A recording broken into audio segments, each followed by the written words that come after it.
Welcome, ladies and gentlemen. Thank you so much for your great support always. I'm so grateful for your continued support to this channel. Thank you so much, ladies and gentlemen. There's a video I've watched William Ruto meeting leaders from Western region. There's something here. Kuna kizungumkuti hapa. And I want us to discuss why now Western region is collectively collecting themselves into a certain corner, showing Raila Odinga that now you don't carry our interests. We know where the president is, and we are going to stand for our own interests. Very good. Waziri, how are you? Very good. Governor, habari yako wazuri. Habari yako bwana chief. Very good. Chairman, habari? Hello, how are you? Kwa salam.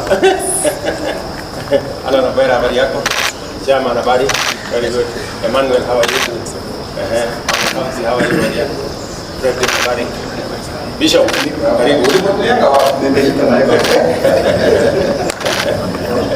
Habari nzuri sana. Not so innocent. Daniel, how are you? Very good. Everyone, nyonya habari.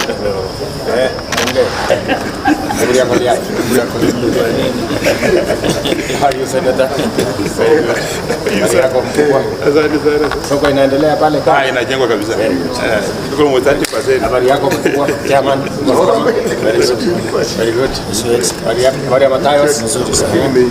Mzee yuko hapa leo. Ile soko yetu tulianzisha inasonga songa. Very good. Very good. Joanna, yes. Umebatiza wangapi? Almost wote. Hello. Emuri yako liai. Habari yako wakili. Very good. Hello boss. Habari yako? Habari yake ni nini? Safi sana. Peter. Mrembe mno. Wewe uko salama? Niko salama. Otsolsi. Yes. Habari yako boss? Very good. How are you, Governor? Good. Very good. Paulo. Habari yako boss? Very good. Rais wetu na viongozi wote walio hapa, tunaomba kibali katika nchi yetu, tunaomba amani katika nchi yetu na upendo. Yote ambayo tutayazungumzia, tunaomba Roho Mtakatifu awe pamoja nasi.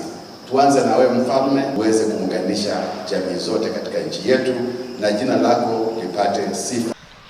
As I was just looking the video where Musalia Mudavadi was there, Wetangula was there, Boni Halwale was there, and you can see the majority governors from Western were there and majority members of parliament.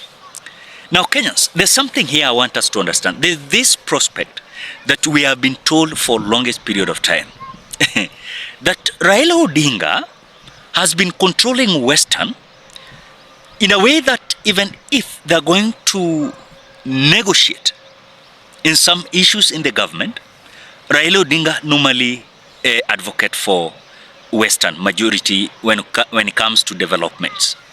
But now let us look it in this way.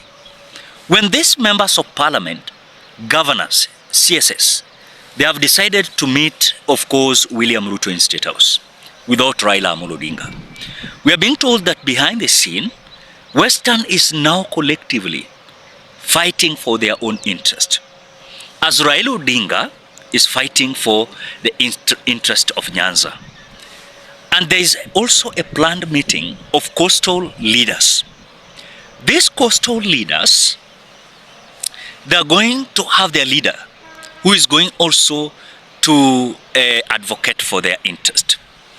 The question that I want to ask you, is William Ruto complicating the political momentum of Raila Odinga or what?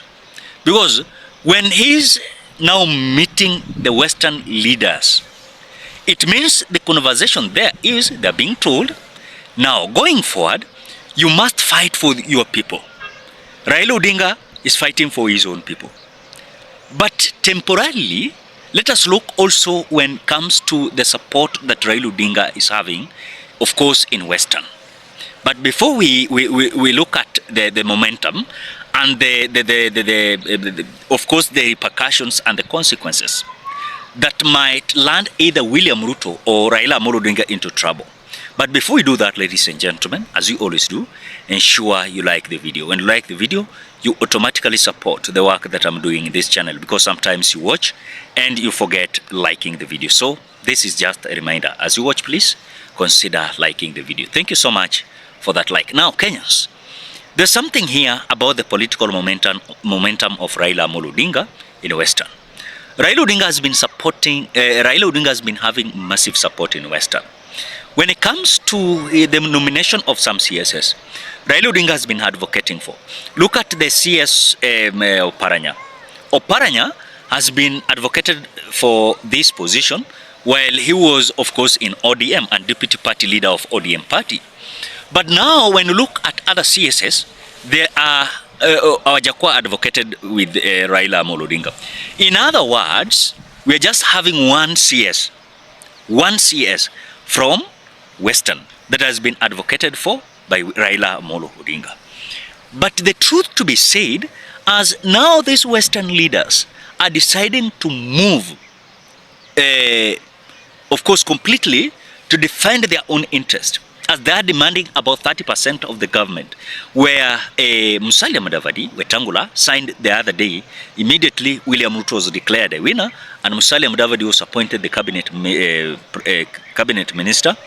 And of course, on the same note, of course, you saw Wetangula being appointed as the Speaker of the National Assembly, resigning from his position where he was elected as the Senator of Bungoma. But now, immediately, that was the case. Later, when Raila Odinga is now coming into this government, the so-called broad-based government, Kenyans, have you realized that the Musalia Mudavadi and Wetangula, they are not happy at all. They are not happy with what Raila Odinga and William Ruto is doing. Because momentarily, look at how Raila Odinga is taking bigger percentage of William Ruto's government. Yet Musalia Mudavadi, Wetangula, they have been in this government for some period of time. But the truth be said, immediately the handshake, you can see Raila Odinga is controlling now a half of the government. Now, when Musalia Mudavadi is there as the prime cabinet, and there are some allegations that Raila Odinga is likely being appointed as the prime cabinet, prime minister, in other words. And you saw Wetangula, the position, Raila Odinga want to take over the position of the Speaker of the National Assembly. So these are some issues that these individuals are trying to discuss. That for us, we as Western, we have our representative. And our representative is Musalia Mudavadi and Moses Masika Wetangula. And Raila Odinga should not advocate for us. Let him advocate for the people of Nyanza. Let the coast also have their own to advocate for themselves. So in other words, the politics that William Ruto is trying to put and portray is that, number one, he must have someone who is going to advocate on behalf of his government in every region. Kama ni Nyanza, it is Raila Odinga. Kama ni Western, Musalia Mudavadi and Wetangula, which Wetangula and Musalia Mudavadi, they are not going to succeed on this by, of course, let me say, making Musalia, of course, making Musalia and Wetangula to control Western is not going to be easy, because as you speak, ODM still controls the part of Western. But also it will depend. Is there possibility of course, them now having their own parties in Western, and they are likely to take over the politics of Western, kicking out Raila Amolo Odinga? So we are just waiting, because the Statehouse meeting has a lot of scenarios that if you are not keen, you'll not understand the perspective of William Ruto meeting this Luhya nation. What do you think? Drop your opinion at the comment section below. Otherwise, thank you so much because of your great support. Please consider subscribing, liking, commenting, and sharing this video. Till we meet in another video.